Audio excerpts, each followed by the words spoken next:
আসসালামু আলাইকুম রহমতুল্লাহ। এই যে আমার হাতে দেখতেছেন একটা বই, মানে এটা কিতাব, মাদ্রাসার কিতাব।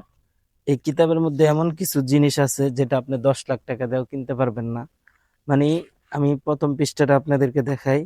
এই যে দেখেন, সকাল সন্ধ্যার দোয়া, তারপরে হচ্ছে আপনার প্রস্রাব পায়খানার দোয়া, তারপর হচ্ছে এমন একটা দোয়া এই বইয়ের মধ্যে আছে যে যদি কোনো ব্যক্তি মনে করেন যে রাস্তা দিয়ে যাইতেছে, এক লোক অ্যাক্সিডেন্ট করছে বা এক লোক আপনার বিপদগ্রস্তর মধ্যে পড়ছে বা তার মানিব্যাগ চুরি হয়ে গেছে বা বিভিন্ন রকমের একটা সমস্যা পড়ছে, তো এমন একটা দোয়া এই বইয়ের মধ্যে আছে যে এই দোয়াটা যদি আপনি পড়েন, মৃত্যু পর্যন্ত কোনো দুর্ঘটনার কবলে আপনি পড়বেন না। মনে করেন যে একটা দুর্ঘটনা আপনার সামনে ঘটছে, তো দোয়াটার সাথে সাথে যদি পড়েন তাহলে কিন্তু আপনার এই সারা জীবন, মানে আপনি যতদিন বাইচা থাকবেন অতদিন আল্লাহ তাআলা ওই দুর্ঘটনা থেকে বাঁচায় রাখবে। এটা এমন একটা কিতাব।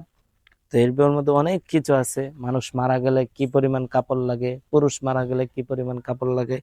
এটা খুব গুরুত্বপূর্ণ একটা কিতাব, যে কিতাবটা আপনি 10 লাখ টাকা দেও, মানে যে জিনিসগুলো আছে বুখারী, মুসলিম, আবু দাউদ, তিরমিজি, বিশেষ করে যে কিতাবগুলো আপনার দাওরা হাদিসের মধ্যে পড়া, সেই কিতাব থেকে বিভিন্ন বড় বড় কিতাব থেকে এই দোয়াগুলো আর কি আনা হয়েছে এখানে। সরাসরি কোন জায়গা থেকে কি আছে, কত পৃষ্ঠা থেকে কোন কিতাবের থেকে দোয়াগুলো আনছে, সব কিছু লিপিবদ্ধ আছে।